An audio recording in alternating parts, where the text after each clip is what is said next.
Hey everyone, Gary here with Better Image Photography, doing a quick review on the Nikon 24-120.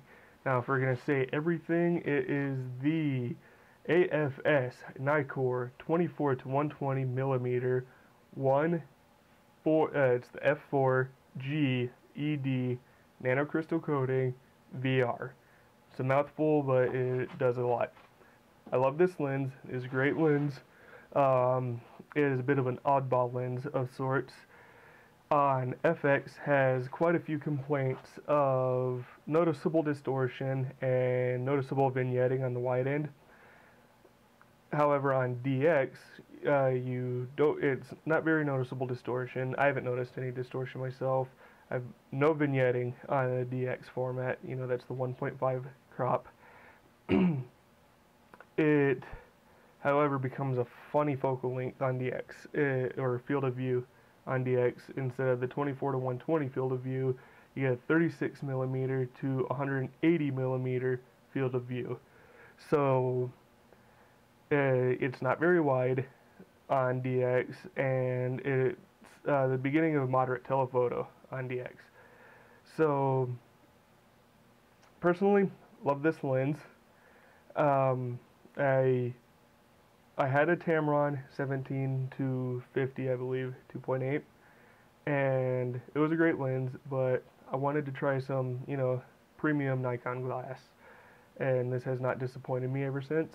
It's my walk-around lens when I don't feel like using the 50mm 1.8, so if I don't feel like, backing into a wall to try to get everything in, or getting up in people's face trying to crop, everything out, this is my lens. If I ever do need a wider field of view, I usually slap on the Tokina 11-16 f2.8. I have used this lens in less than great light. I'll include a picture. The first one here is an HDR that I took with this lens. You will notice some flaring, which really shouldn't have with nanocrystal coating, you'd think. But there's that. And then I also use this for parade. I followed the float that does Relay for Life. And that parade was for the Festival of Lights here in Minnesota. And it doesn't start until after nightfall. So it was pretty dark, and this lens didn't let me down. I did use it with my SB700, but there's this one shot in particular where the SB700 didn't flash. And we were under street lights, so it came out pretty nice. Pretty surprising that F4 picked up as much light as it did. The VR, Nikon promises that the VR compensates for up to 4 stops of light. Some people have reported better performance than that. It has not let me down so far, but I know when to use it. I won't be bringing this into a darkly lit venue to take a picture of a band. Let's see, the autofocus is quick and snappy. Snaps into focus pretty quick, acquires its focus pretty quick. There's not too much hunting.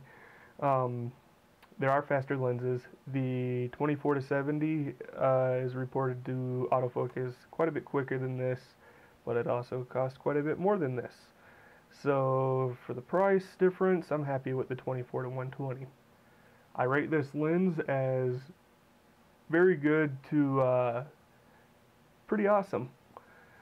There are better lenses out there, but for this price, for this focal length, for this build quality, because it is a very nice build quality, you're not going to do much better.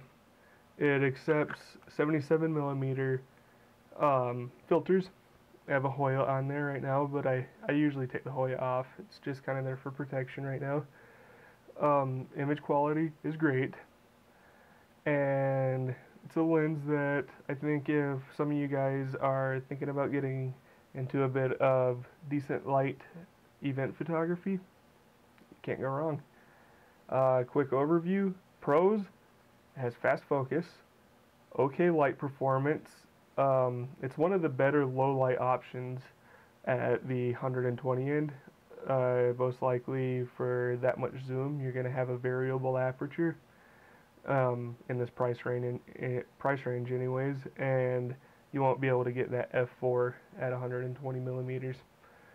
VR works great. Quiet autofocus has the nano coating, which I think could be a little bit better. It's a very light lens. Now, it's going to be heavier than your kit lens. It's going to be heavier than the Tamrons and Sigmas, but it's a lot lighter than the 24-70. So, makes for a decent, quick kit. It's a great walk-around lens. Won't break your neck with this one. Manual override, because it has the AFS, so you can manually focus when you are in autofocus mode. It's got a good build, but it could be better for the price range. The cons, many other lenses are better low light options. Sigma, Tamron both make better low light lenses than this. Image quality could be debatable, but as far as f-stops, that's not a debate.